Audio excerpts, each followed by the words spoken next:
Welcome. I'm Darren Vilardo, the founder of Tekton Wealth Advisors, and I've been helping people just like you make informed, smart decisions about their finances for almost 30 years. I'm glad you're here. Our scripture for today is John 10:10 from the NIV version, and it says, "The thief comes only to steal and kill and destroy. I have come that they may have life and have it to the full."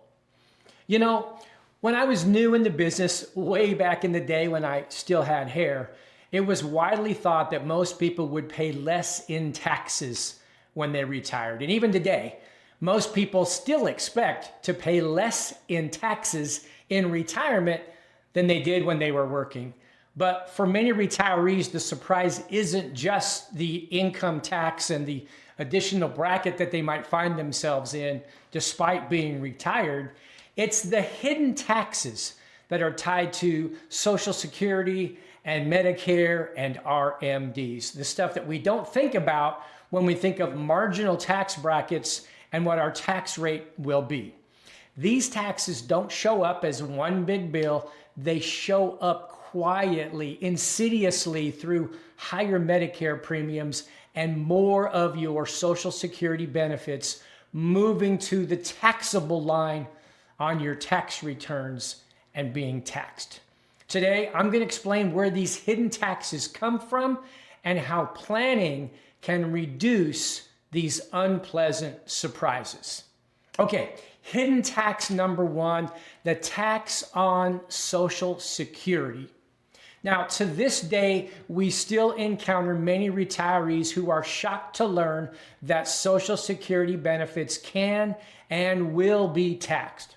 And some mistakenly believe that last year's one big beautiful bill eliminated these taxes, but that's just not the case. In fact, depending on your income, up to 85% of your benefit may be taxable. Let me say that again. You may be taxed on as much as 85% of the Social Security benefit you receive. Now, I want to be extra clear here, make no mistake. I'm not talking about your Social Security benefits being taxed at an 85% tax rate, but rather that 85% of the total benefit received becomes taxable as ordinary income. Now, here's where it gets really nasty, is this is not just based on Social Security income alone.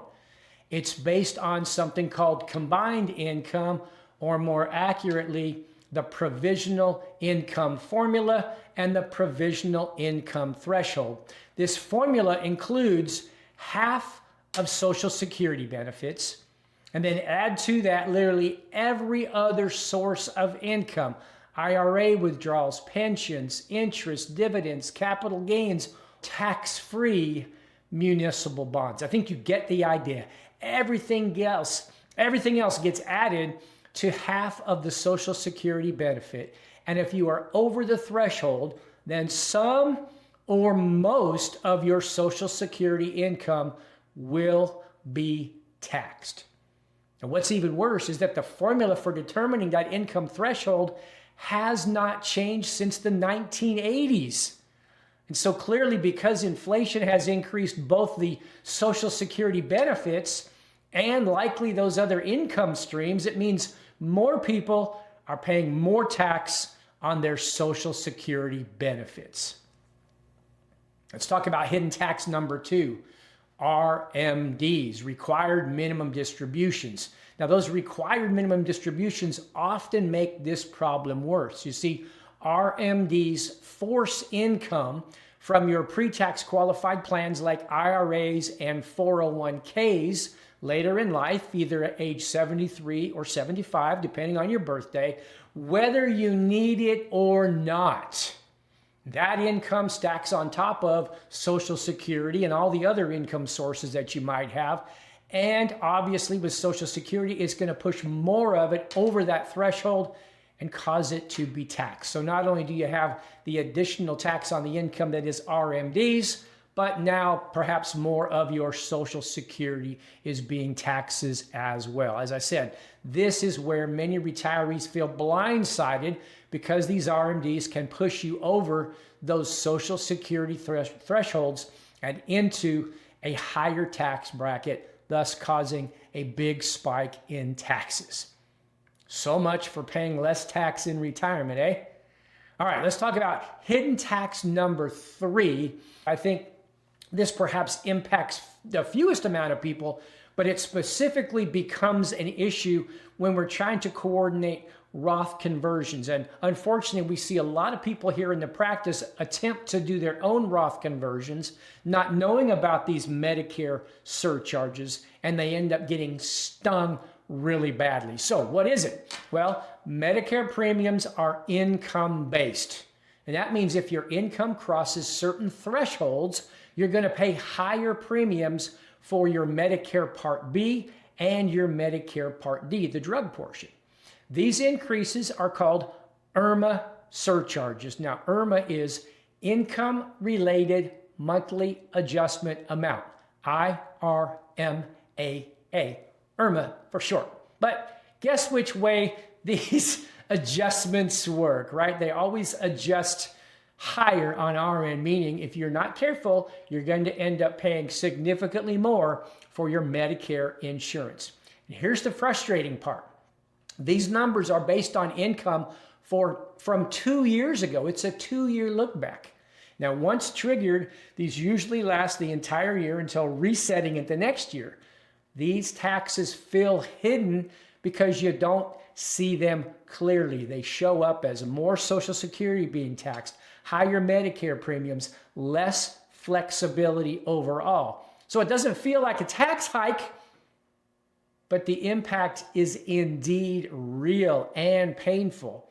Remember, every dollar of tax, of extra tax that you're having to pay because of poor planning or no planning, it hurts you really in 3 ways. First, you have less to spend and enjoy life because more money is going to the IRS. 2, it puts more pressure on your retirement nest egg, causing you to perhaps live with less and feel worried and anxious about the future. And 3, it's $1 less that you will have to leave for your beneficiaries or causes or charities that you are passionate about and wish to support. Look, the goal isn't to avoid taxes entirely. I would say you have to have almost no income to do that, or have been very, very proactive during your lifetime to get there. So we're not trying to avoid taxes entirely. Indeed, we believe in paying taxes with integrity and gratitude, but paying as little as is necessary. So the goal is to manage when and how you pay them. And with proper planning, income can be coordinated to reduce the ripple effects on Social Security and Medicare and additional taxation caused by RMDs. Small adjustments can lead to meaningful long-term savings. We like to say a small hinge can swing a large door, and the same is true for tax planning. Small improvements in many different areas as part of a coordinated, well thought out tax strategy can have a huge impact on future tax liabilities. Now, tax preparation is not tax planning, and it's not tax strategizing. Your CPA likely will not, has not, and cannot do this for you. He is a tax preparer. You give him the information, he creates your tax returns and tells you how much to pay. We're talking about real strategy that is looking forward 2 years, 5 years, 10 years, 15 years to reduce your long-term tax liabilities. It's a specialized skill. Most CPAs are simply crunching numbers on a year-by-year basis. They are not looking forward. Tax planning is not tax preparation. It's a completely different animal, okay? So, don't be discouraged. These hidden retirement taxes don't mean you did something wrong. They don't mean your CPA messed up. It's just not in their wheelhouse. All we can do is play the ball where it lies, Hindsight's 2020. We're not trying to armchair quarterback what we could have, should have, or would have done had we known differently. All we can do is look forward. So you didn't do anything wrong, but you need some coordination. You need the right planning to avoid these surprises and help them become manageable and not stressful. If you're approaching retirement or are already retired and want some clarity around Social Security and Medicare and RMDs and taxes in retirement in general, we're happy to help. You'll find more information below. Thanks for watching, and God bless.